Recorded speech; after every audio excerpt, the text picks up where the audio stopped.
Me parece interesante que es complicado, ¿no? Pero esto que resumía Pedro acerca del proceso en varios países latinoamericanos del 2009 en adelante, Claro. si hay que verlo, y después vamos cayendo para Chile y Venezuela ahora y para nosotros mismos, ¿puede unificarse bajo algún tipo de definición o cada país es un mundo con análisis, en primer lugar, diferentes antes que unificables? No, yo creo que hay tendencias comunes. Hay tendencias comunes porque al fin y al cabo somos todos países que estamos en la órbita del Imperio Americano y eso es decisivo. Esto te marca mucho la evolución política interna. El caso de Zelaya, que decía muy bien Pedro, tal vez un matiz, Pedro, Zelaya se radicaliza antes de caer, ¿no es cierto? Él pertenecía al Partido Liberal. Claro. El Partido Liberal, que ojo, no es lo que no son los liberales. A ver, Marulanda, el jefe de la FARC, es un desprendimiento del Partido Liberal colombiano. Piedad Córdoba todavía está en el Partido Liberal colombiano. O sea que no son como los de acá. Pero bueno, Zelaya se radicalizó y sobre todo le ayudó mucho Chávez en ese proceso. Chávez hizo una tarea muy importante. Pero en general, fíjate, todas estas tendencias se reproducen acá. Y no nos olvidemos que en el 2008 lo intentaron bajar a Evo Morales, en donde la consigna era golpe y partición de Bolivia. Evo después tuvo que expulsar al embajador americano Philip Goldberg de Bolivia. Y después en el 10 intentan el golpe con Correa. O sea, es una tendencia, como decía Pedro, que se da, digamos, se dio después con Lugo, ¿verdad? Aunque Lugo realmente ahí lo perdió su condición de cura, de obispo, etcétera, porque tenía todas las de ganar, todos los cancilleres, excepto el de Colombia, creo que estaban en Asunción, defendiendo la institucionalidad, y él prefirió no derramar sangre, la derramaron los otros, ¿no? ¿Y ahora continúa? ¿Quién decís vos? Este proceso sí, que claro. ¿Sí? Sí. Bueno, escúchame, a ver, Estados Unidos ya estamos en Facebook Live, creo, o vamos a estar en instantes. Estados Unidos tiene que reordenar esta región y parte de ese proceso es tratar de tener gobiernos amigos en toda la región. Les quedan algunas espinas clavadas en la garganta que no logran sacarse, la espina cubana, la espina nicaragüense, la espina venezolana. Molestan gobiernos como los de Argentina, por ejemplo, aunque parezca insólito, ¿verdad? Y ahora, por ejemplo, a Honduras mandaron al segundo de los asuntos interamericanos en una visita de 3 días, según él, para garantizar el apoyo de Estados Unidos a elecciones libres y democráticas. Habrá que ver qué dice eso, ¿verdad? ¿Qué significa, no es cierto? Si gana Xiomara Castro, que todas las encuestas las dan arriba. Discúlpame, sí, no, dale. Interesante la intervención de Estados Unidos, porque acá los medios de comunicación que se rasgaron las vestiduras por lo que dijo Bielsa respecto de Chile, no dicen nada cuando hablan los embajadores de Estados Unidos, ni en la Argentina ni en la región, ¿no? No. Que intervienen directamente. Totalmente. Hay algunas otras cuestiones que me permito sumar a ver cosas de manera conjunta. Y una es, si tomás la participación electoral de los pueblos, la caída abrupta. Chile ha votado menos de la mitad. Después, si quieren, hablamos de el contrasentido de la explosión popular o juvenil, con la probabilidad de que haya un pinochetista. Pero ha votado menos de la mitad de la población. En Venezuela ocurrió otro tanto, nos jodamos. Sí. Entonces, ¿no hay acaso también un eje, una columna vertebral del análisis, que es que cada vez se cree menos en la democracia como factor de cambio o en el voto como factor de cambio? Absolutamente. Solo agregaría a eso, Eduardo, que también se da en Europa. Por ejemplo, las últimas elecciones cantonales en Suiza votó 41-42% de la población. En Francia, en las regionales, votó el 34% de hace menos de un año. O sea, países que antes eran así iban a la vanguardia en materia de participación, de ciudadana, ¿no es cierto?, etcétera. Hoy en día hay una declinación muy fuerte. Hay un estudio, además, del Parlamento Europeo muy preocupante demostrando cómo se está viniendo abajo, ¿no es cierto?, que los ciudadanos no creen en la democracia y en la utilidad del voto. Ahora, hay un detalle interesante lo que dice Atilio respecto de Europa, las municipales, o incluso en el caso de Suiza. Se puede entender a veces que no se crea en el sistema parlamentario, la gran política. Pero ¿por qué no votar cuando podés intervenir en los asuntos que te afectan más directamente, los chiquititos, tu barrio, tu ciudad? En Suiza todavía hay posibilidades, en muchas oportunidades, de referéndums directos, donde podés intervenir en la vida cotidiana. Y ni siquiera eso te motiva para ir a votar. Es extraño. ¿Hay respuesta para eso? Algunos dicen que es un poco... O hay preguntas a las cuales acertar. No, esta pregunta, como dice Pedro, y algunas explicaciones hablan de que el ciudadano europeo, bueno, ya nos fuimos a América Latina, pero no importa, después volvemos. Ciudadano europeo, la ciudadana europea siente que su poder electoral ha sido confiscado por la Unión Europea. Que en realidad cuenta poco, ¿no es cierto?, lo que decidas en un cantón en Ginebra o en una región Burdeos en Francia, porque al fin y al cabo los burócratas malditos que están en Bruselas son los tipos que van a decidir qué es lo que vas a hacer en Burdeos o en el cantón de Ginebra. ¿Y en América Latina? Y en América Latina yo creo que, hay un desencanto con la democracia muy claro. Vayamos al 83, con la democracia se cura, se educa y se come. Y hoy en día, 40 años después, 38 años después, resulta que ni nos curamos, ni nos comemos, ni nos educamos. O sea, en todas esas tres dimensiones cruciales de lo que fue la épica alfonsinista nos hemos venido para atrás, pero no solamente acá, nos hemos venido para atrás en todos los países de la región. Entonces, evidentemente hay digamos, este desencanto, que además fue promovido por el neoliberalismo. No nos olvidemos que el neoliberalismo levanta como bandera la antipolítica, la idea de que la política es sucia, es corrupta, es venal, y que la verdad de una sociedad está en la libertad, y la libertad está en los mercados. Entonces, bueno, esa es la victoria cultural del neoliberalismo, ¿no? Por eso hay que diferenciar. Lo charlábamos hoy en el editorial, cuando hablas del fracaso económico del neoliberalismo. Bueno, sí, en términos de el reparto más justo de la riqueza, si le querés llamar fracaso. Pero en términos de victoria cultural, ya que también citábamos a Alemán, es la conquista de las almas. Los tipos han logrado convencerte de que tenés que votar a tu propio verdugo, llegado el caso, o creer en opciones de lo que ahora se llama extrema derecha o las derechas ultraderechizadas, que te preocupan o te parecen que en el caso de América Latina o de Argentina, ahí ya hice demasiada mezcla, terminan finalmente en opciones de derecha clásica. Mira, yo creo que, mi primera reacción ante un fenómeno muy novedoso como este, acá en la Argentina por lo menos, es que este puede ser un fenómeno transitorio, un momento. Milei, concretamente, y Expert. Estas bravuconadas, cuando estos tipos se sienten en la Cámara de Diputados y levanten la mano votando junto por el cambio, va a ser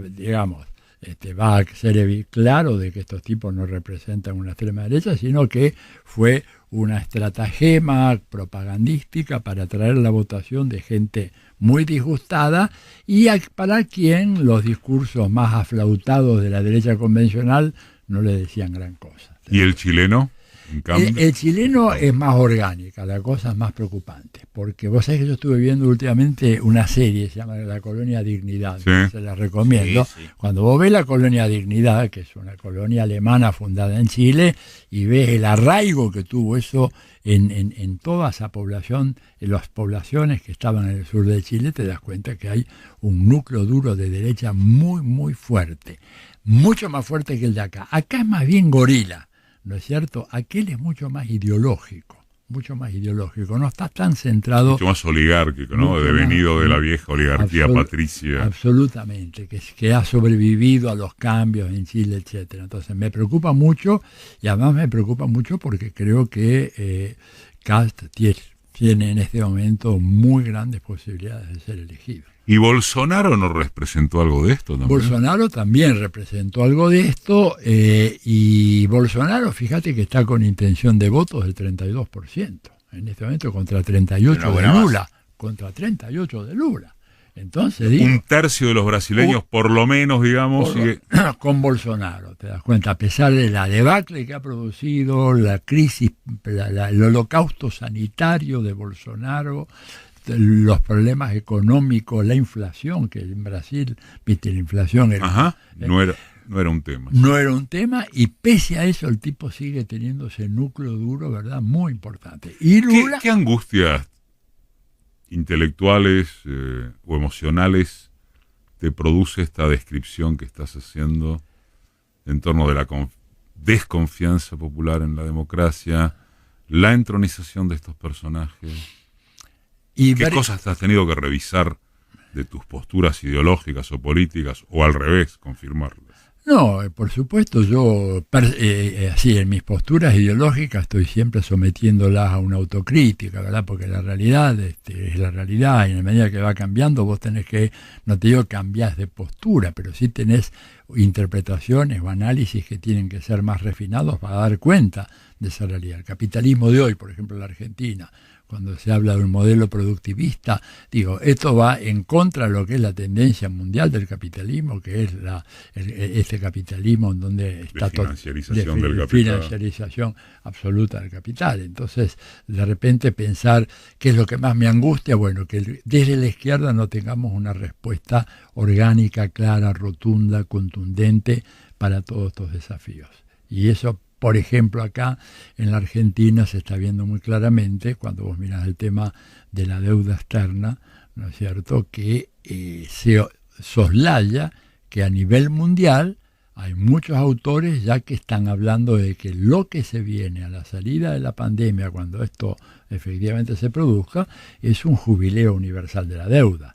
Entonces te preguntás, si esto lo están diciendo allá en el norte, ¿qué sentido tiene toda esta franela de negociaciones con el fondo ahora? Cuando de repente los tipos te van a decir, ok, nadie paga porque, por ejemplo, Japón no puede pagar su deuda externa, que equivale a 2,5 veces el Producto Bruto. ¿Y qué van a hacer? ¿Van a bloquear a Japón? Estados Unidos está con problemas iguales, la Unión Europea, la mayoría de los países de la Unión Europea están con una deuda pública superior al 150% del Producto Bruto. Entonces, me angustia un poco el cierto provincialismo con el cual estamos tratando esta problemática y no encajándola en el problema mucho más amplio, que es un capitalismo relanzado, como dicen en Davos, que va a ser un capitalismo mucho más autoritario, mucho menos promercado, mucho más estatista. ¿Te das cuenta? Y en donde los tipos que manejan este asunto ven que la cuestión de la deuda no tiene solución. Al igual que pasó a la salida de la Segunda Guerra Mundial. ¿Qué hacemos? ¿Le cobramos a Alemania, a Japón y a Italia, a los cuales los tenemos tomados del cuello para que paguen? ¿O les perdonamos la deuda para reactivar la economía europea, que al fin y al cabo van a ser los que van a comprar los productos americanos? Y les hacemos un plan Marshall. Y además encima le dieron un plan Marshall. Y los reabsorbés de esa manera.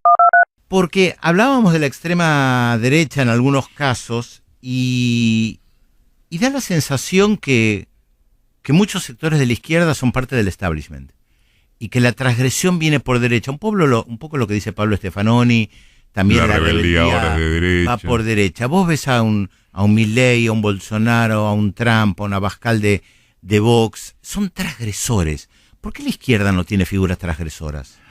Bueno, porque yo creo que la izquierda tiene aparentemente un cierto complejo de inferioridad, de lograr ser aceptada en el marco de un sistema democrático, pesa sobre ella todas las acusaciones de los años 70, etcétera. Pienso un poco en la Argentina. Sí, les pido una aclaración al que hizo la pregunta y a quien está respondiendo. Nos ponemos de acuerdo, porque si no me parece muy generalista el análisis. ¿De qué hablamos cuando hablamos de qué izquierda? Estamos hablando de los troscos, de lo que se llama la izquierda trotskista, de la izquierda radicalizada. Estamos hablando de la izquierda cultural, que es mucho más amplia que eso. Estamos hablando de una izquierda que incluye a porciones del Frente de Todos. ¿De qué estamos hablando? La Argentina es particular porque creo que en América Latina es el único país donde hay formaciones trotskistas importantes hoy, con representación parlamentaria. Mi pregunta era más amplia e iba a América Latina, que en cierta medida Atilio la está respondiendo. La necesidad de las izquierdas de ser aceptadas por el establishment y no ser rupturistas. Entonces tenemos que mostrar siempre que somos democráticos, dicen estas izquierdas. Y se pasan de rosca en ese de ser demasiado democráticos. Y no pueden ser rebeldes. Y no pueden ser rebeldes, o no saben manejar la rebeldía. Y entonces te aparece un fantoche como Milei, con todo respeto, ¿verdad?, que posa como un transgresor, pero un tipo que te dice que el mejor ministro de Economía de toda la historia argentina es Álvaro Alzogaray. No, perdón, fue Domingo Cavallo. Sí. Y el mejor presidente de la Argentina fue Carlos Saúl Menem. Bueno, si ese es un transgresor, evidentemente estamos ya confundiendo totalmente el sentido de las palabras. Ahí no hay ninguna transgresión. Pero como aparece en los medios, sí.